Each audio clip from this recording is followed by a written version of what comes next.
For the people who saw Jesus and listened to him preach, one of the most intriguing things must have been listening to him talk about the Old Testament prophets and their messages. Long before Jesus was born, God sent various prophets with specific messages to tell people to be ready. Prophets like Isaiah gave harsh words of judgment, but then followed them up with words of comfort.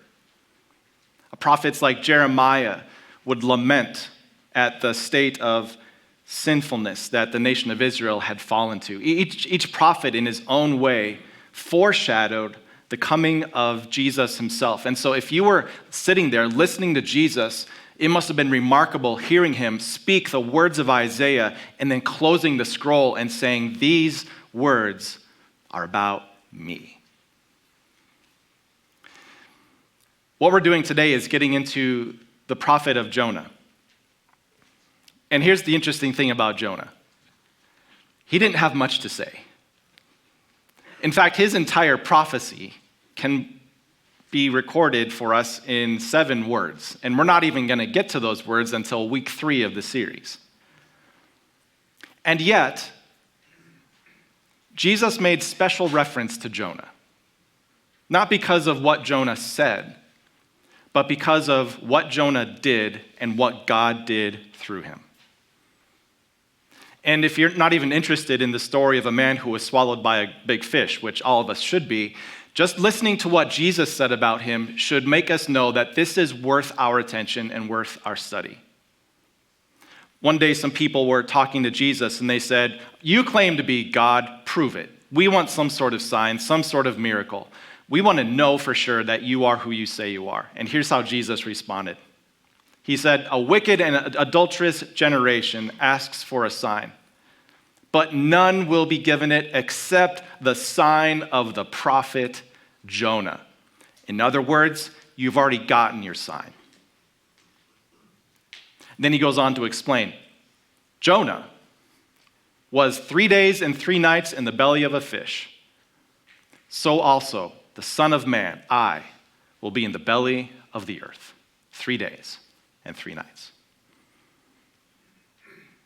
So Jesus, as he referenced Jonah, didn't say that he had some great words or great inspiration, or Jonah wasn't a comforting prophet. He wasn't a sorrowful prophet. He wasn't an instigating prophet. And yet Jesus made special reference to him. So what kind of a prophet was Jonah? Well, today we're going to have an introduction to who Jonah was and why he was such an important person that Jesus would point back to him. And what we're going to see, first of all, is that Jonah was a runaway prophet. Hardly the kind of person that Jesus would want to associate himself with.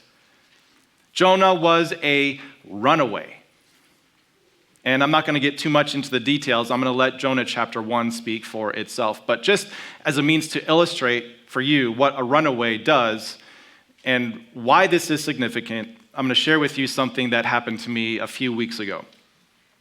I can't remember where I was driving or where I was going, but I got to the parking lot and I got out of my car and a used Kleenex fell out of my car and fell onto the ground.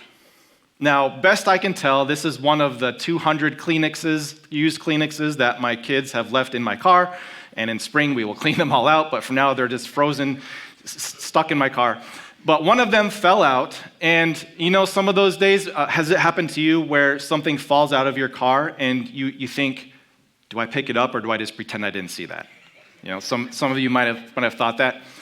This was a righteous day for me, so I didn't even think, should I pick it up? I just instinctively reached down to pick up this used dirty Kleenex, and the wind blew, and just as I was about to pick it up, the Kleenex blew about 5 steps away.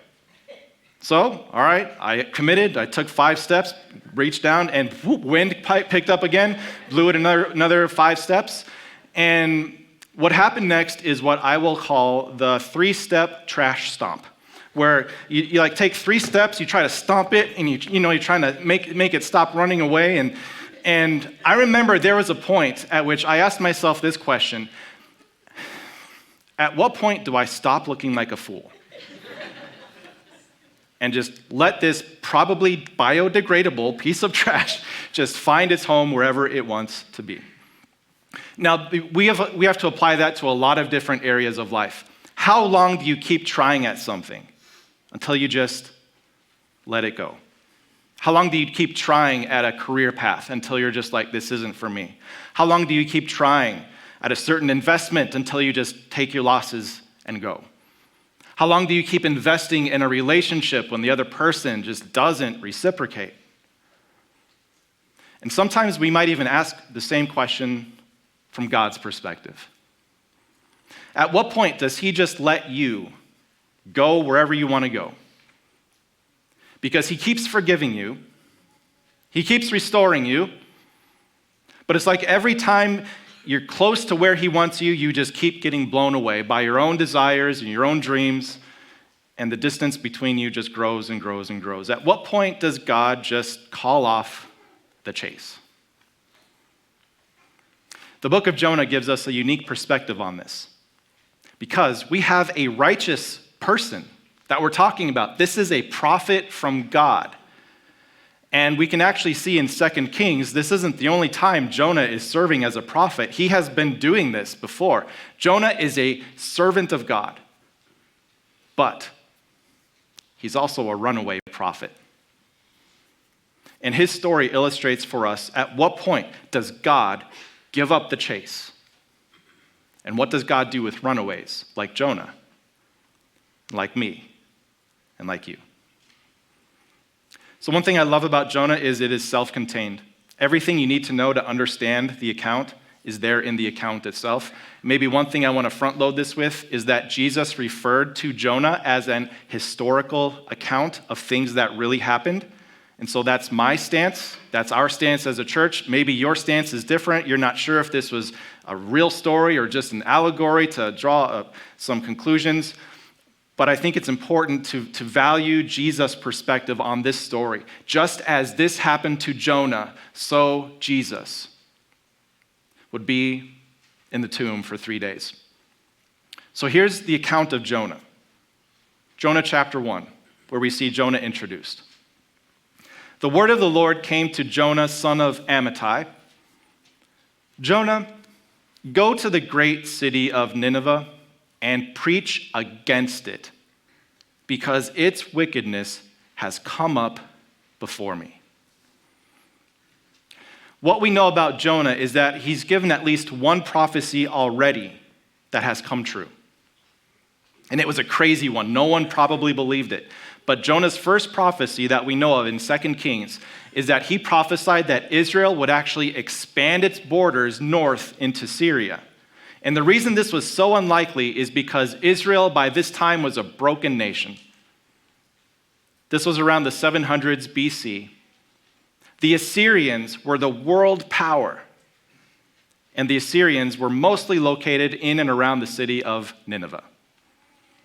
Yet Jonah prophesied through the Lord, Israel would see this momentary glimpse. Their borders would expand to the point where it was almost like the days of King David and Solomon.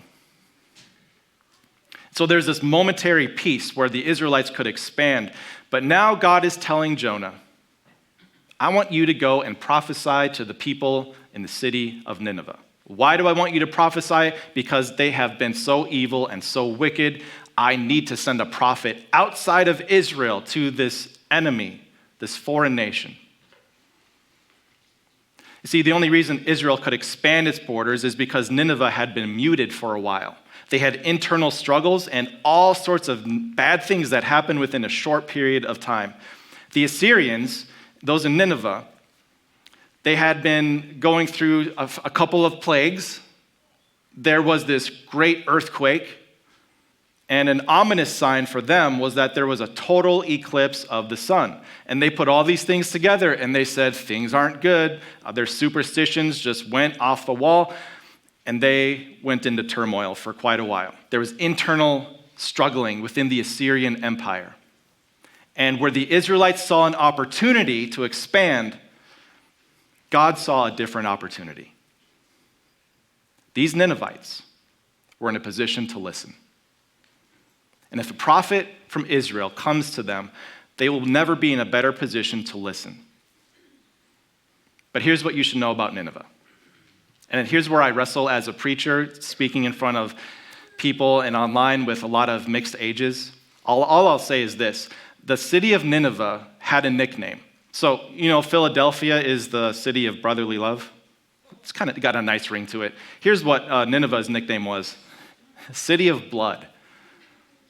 And I'm not going to get into all the gory details, but I can tell you that when the Assyrians would take over a city by military conquest, they would show no mercy, no matter the age, no matter the gender of the person. They would slaughter people, blood would run everywhere, the walls would be decorated with human remains, and it was horrid. They had a reputation of being this nasty nation. So God comes to Jonah and he says, Jonah, I want you to go and preach against it. And you and I might think, good, tell them how wicked they are. But what we know from the book of Jonah is that Jonah didn't want to do that. He wasn't afraid of Nineveh. What he was afraid of is that God might show them mercy. They don't deserve to be warned that God's judgment is coming on them. Let them have what's coming. Let justice be served. And so here's what Jonah decided to do. Jonah ran away from the Lord and headed for Tarshish, which you all know where Tarshish is, right? So probably southern Spain. So for Jonah to go to Nineveh, it was about 550 miles, about 30 days journey if he's walking. Tarshish is in the opposite direction, southern Spain. He went down to Joppa, the port city, where he found a ship bound for Tarshish. After paying the fare, he went aboard and sailed for Tarshish to flee from the Lord. He invested his time, his money into fleeing from what God wanted him to do. Now, I just want to take one sidestep and show you the beauty of what we often don't see in English because we don't write this way and we don't talk this way. But there's some hidden poetry throughout the book of Jonah that I think is beautiful when it comes into perspective. So here's how it's arranged if you look at the order of how this was recorded. Both in the front and the back, you see that there's parallels all the way down to the middle. And the primary point that it's focusing on is that Jonah was bound to get away. Everything was pointed toward his escape. But then there's something else that's important here. It's that both the front and the end focus on the same thing. What was his goal? The reason he was bound for that port was because he wanted not just to flee from God's purpose, but he wanted to flee from the Lord himself. What does it look like for you to flee from the Lord? And I know I might be preaching to the choir, but maybe fleeing from the Lord means you're just trying to ignore him at every cost, and so you don't go to church. And maybe for some of you, you can think back to a time in your life where you totally avoided everything that had to do with church. Maybe your excuse was the people did something or it wasn't working for you, but deep down, you were looking to get away from God. Even if you're not a Christian, here's what fleeing from the Lord or being a runaway might look like for you. For some of you, it might be running away from a responsibility. I really don't want to do this, or they don't deserve this to happen, or I've been pouring myself for years and years, and they never say thank you, and so you're kind of fleeing from a responsibility that you've had. A runaway might also flee from using a gift that they've been given. It's just too inconvenient, and you'd rather live for yourself rather than using your gift for others, and so maybe you flee from the use of a gift. For followers of Jesus, there are specific examples of what it might look like to be a runaway. The first thing is what I'll call is maybe a God tension. Some people say, God is speaking to you, that you have a calling and you need to do it. I don't know if God necessarily speaks to you more than you just have this, when the Spirit of God is in you, there's some tension that he can draw you towards.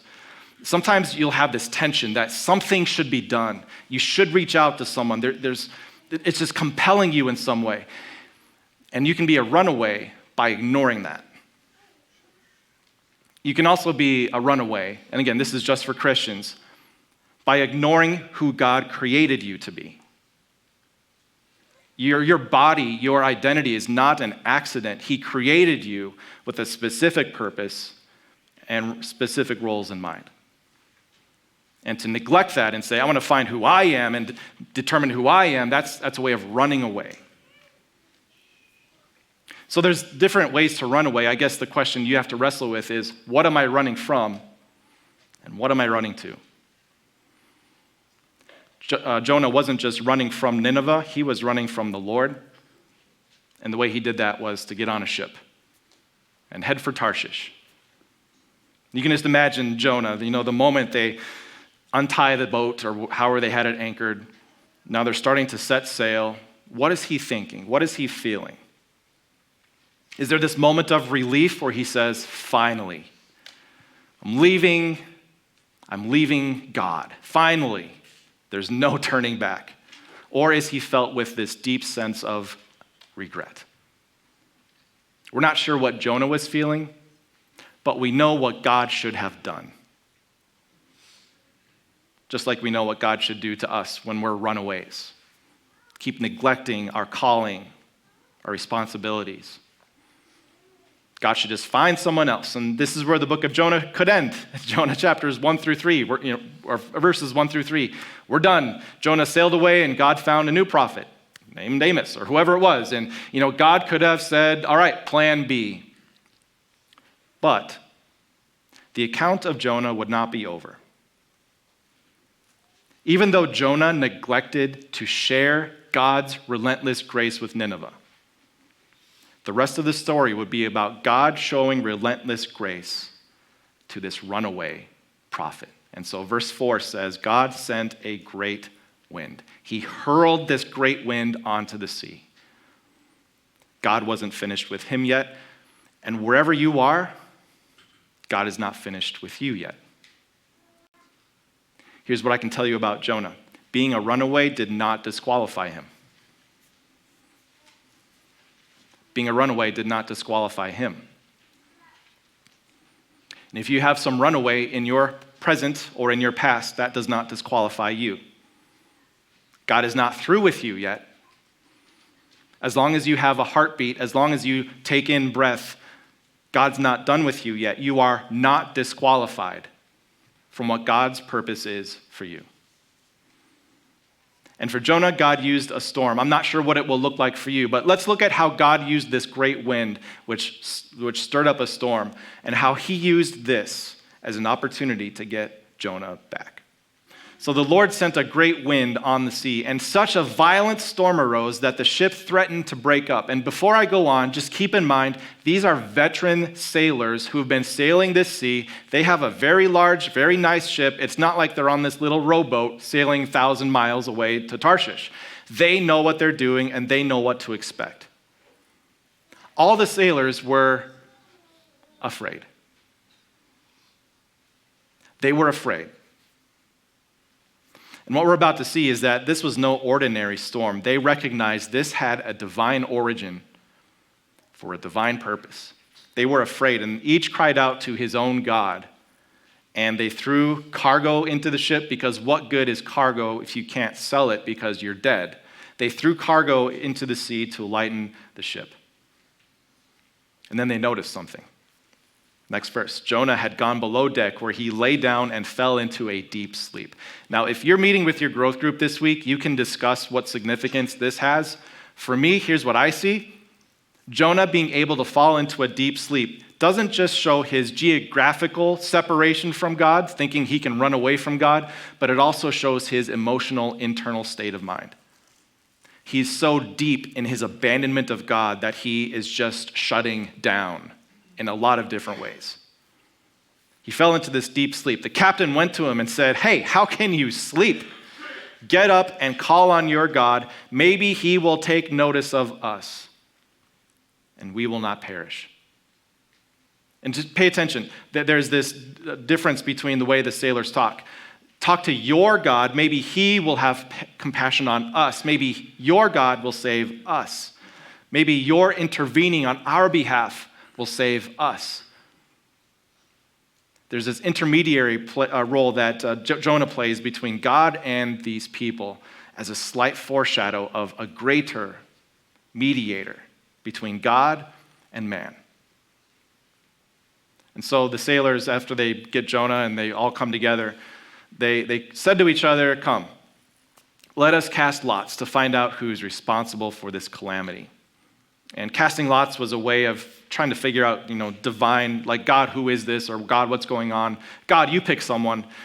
And we don't know if God always worked through casting of lots every single time, but it seems that God wanted to make sure things landed in the right way this time. Who drew the short straw? Who was the stone or whatever pointing toward the cast lots, and the lot fell on Jonah. And have you ever felt this where, all of a sudden all the attention is just on you? Everyone's looking at you.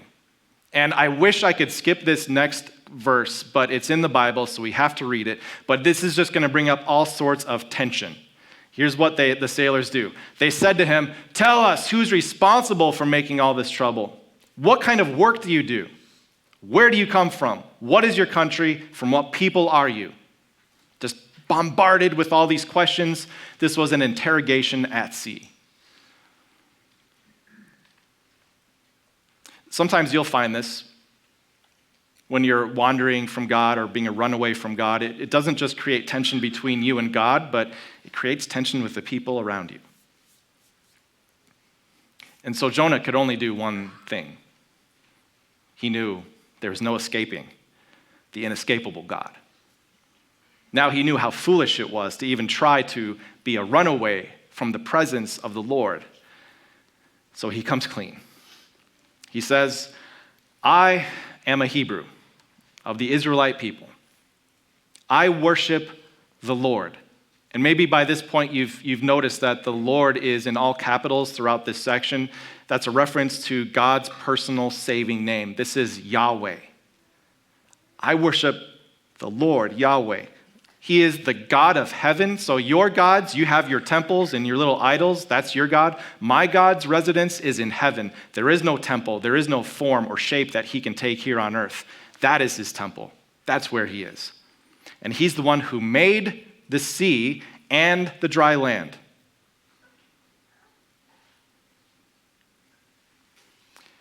So as the sailors are listening to this, they recognize how much trouble they're in. This terrified them, and they asked, "What have you done?" See, when Jonah decided that he wanted to run away from God, you can only imagine the turmoil that brought to his own heart. The moments of depression or the moments of despair, moments of regret. What's going to happen? Is God going to catch up to me? Is he going to send another prophet? Is he going to send a Samson after me that's going to just wreck me? All these wonderings that Jonah is wrestling with as he's running away from God. But now we see that when you're a runaway, there's collateral damage. For Jonah, he was putting the lives of these sailors at risk the longer he was running away. And maybe you can think to a time in your life where things weren't right vertically. Things weren't right between you and God, and it caused tension that overflowed into your relationships. I know all of us have probably seen that from other people. Like you just feel the tension when they walk into the room, something's not right, their conscience is bothering them, things are unsettled. It's a God thing, but it's having an overflow into other relationships. So what we know from Jonah is that running away from God brought ruin into other people's lives. Running away equals ruin. You can't run away from God, but Jonah tried, and the result was that it brought ruin into other people's lives. So be aware of that. That your seasons of running away probably left a trail of debris that other people had to deal with. And so now it's this bigger mess, isn't it? Being a runaway is no small thing to complain about. It's not just that you're hurting yourself. It's not just that you're dishonoring God, but now there's this cloud of debris that's all around you. How many people have you hurt? How many people have you left behind? How many people secretly are looking at you thinking, what have you done? And as the sailors are interrogating Jonah and he's coming clean, here's what's happening. The sea was getting rougher and rougher, so they asked him, what should we do to you to make the sea calm down for us? You're the problem. What should we do to you so that we can be saved? And so Jonah said this, pick me up, throw me into the sea, and it will become calm. I know that it is my fault, and that this great storm has come upon you because of me. I know that it is my fault. Can I challenge you to say that sometime this week? I know that it is my fault. Thankfully, you're not on a boat. They don't have to throw you over the edge. But whatever area of life it is, maybe it's not a huge thing that's blown up. Maybe it's just a little bit of tension. Hey, I'm sorry. I know that it is my fault. And so the sailors, they're trying to decide, what do we do with this? Like, his God, the Lord, is the God of the sea, the God of the earth, the God who lives in heaven. We're going to kill one of his prophets? So they're deciding, what do we do? What do we do? And then they basically give this plea to God, don't judge us. We're just doing what Jonah is telling us. And it goes on to say that they did what he said. They took Jonah and threw him overboard. And that was the key. The raging sea grew calm. At this, the men greatly feared the Lord. They recognized he is true God. And they offered a sacrifice to the Lord, which I don't know what that looks like on a ship that's probably wooden. I'm not sure what the sacrifice entailed or what it looked like, but they offered a sacrifice, and they made vows to him. They looked to their past, their present, and their future, and they said, this is having an impact. And here's the cool thing about Runaways. Even though it can leave a trail of destruction, small or big, they can accomplish a very godly, divine purpose. These sailors, who at one time had prayed to a variety of different gods from different places, now came to know the Lord. And it changed their life. And so that's where the first part of the book of Jonah ends. Jonah is thrown into the sea. And here's what I can tell you. Even if Jonah were to drown, the storm would have done its work. Jonah came to a place where he recognized the foolishness of his being a runaway. And he acknowledged his fault. He acknowledged his sin. And he knew that there was a God of grace who could still take him back. And even if Jonah had died that day, he would have died a redeemed person. But he didn't. His story would continue because God chases the runaways. But before I tell you verse 17, which we'll pick it up there next week, let's just zoom out into from chapter 1 and look at what we can learn from this and how it applies to our lives. So I've got a few applications for you. Don't feel like you have to write these down. In fact, the first one is kind of tongue-in-cheek. What do we learn from Jonah? Don't be like Jonah. Okay, don't be the runaway. Just would you recognize that when you're running away from what God has created you to be or what God has designed for you to do, you're not just running away from a thing, but you're running away from the Lord. Just recognize the foolishness of what you're trying to do. Don't be like Jonah. So take that for what it's worth. Here's another thing worth noting about Jonah, that what God did for Jonah, he would eventually do for the nation of Israel. Israel was a runaway nation, ignoring God, distancing themselves from him, and so God would send them into exile to restore them. God sent them a different kind of storm that got their attention so that he could bring them back to him. But here's the bigger picture.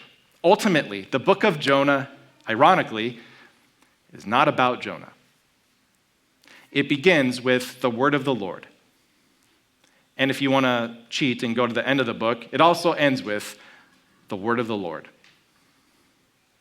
And the main point of the book is not Jonah's performance as a prophet. It's about God's compassion for runaways. So here's what we learn from chapter 1. What we see is a prophet who refused to share God's grace became the story of God's relentless grace. A prophet who refused to share God's grace with a nation or a city now is given an opportunity to experience God's relentless grace for runaways. And the big thing we take from chapter 1 is this, number 4, that God used the storm not to get back at Jonah and say, I'll teach him a lesson, but God used the storm to get Jonah back. And I can tell you that God can still use storms today, just in the same way. I know it's common to say, oh, bad things are happening, I've been doing the right thing even, and something is just not working right. And the natural conclusion is to say, why is God punishing me? What did I do wrong? We tend to view storms in life, negative things, as this, God is against me. But what we know from Jonah is that God did not use a storm to get even. He used a storm to get Jonah back. So hardships for Jonah were actually proof that God loved him, and he can continue to use hardships in that way today. And even if Jonah had died, he would have died a restored, forgiven prophet. But his story would continue because being a runaway did not disqualify him. Verse 17, here, we'll pick it up here next week. Now the Lord provided a huge fish to swallow Jonah, and Jonah was in the belly of the fish 3 days and 3 nights. God sent a miracle for him. And finally, this is where we see the story of Jesus intersect with runaways. You see, Jesus was not a runaway from God. Yet Jesus willingly left his home in heaven to pursue people like me and you. Jesus did not neglect his duty to share truth and grace with the people he was sent to. And yet the message was met with resistance and opposition. Jesus did not deserve to have a storm come his way, and yet he was thrown to the cross for me and for you. And the vehicle for our redemption was that he spent 3 days and 3 nights in the belly of the earth, but then rose again to declare some good news. That God will go to any degree, to any extreme, to chase down the runaway. He would even go to death. So here's my caution for you. It's one thing to talk about how God relentlessly pursues runaways. Don't take that as an excuse to test God's patience and to say, God, where's my storm? Where's my fish? Don't use this as an excuse to test God's patience. But the word of comfort I want to leave you with is that wherever you have been, however you're listening to this message or however you're tuning in, whether you're on the podcast or here in the room, here's what I know about you. Because you still have breath, you have not outrun God's grace. You have not gone somewhere where God is beyond reach. He still loves. You have not been disqualified. You have not been distanced from him so far that you're beyond his reach. He went all the way to the tomb for you, and he still has a purpose for you. So we're going to pick it up there next week as we see what God did for Jonah for 3 days in the belly of a fish and how God brought transformation through that experience. For now, let's close with prayer as we ask God's blessing. Dear Father in heaven, for Jonah, you demonstrated some relentless grace. A runaway prophet should have been discarded and replaced with someone new, someone more faithful. Yet your lesson for us through Jonah was not his elaborate message.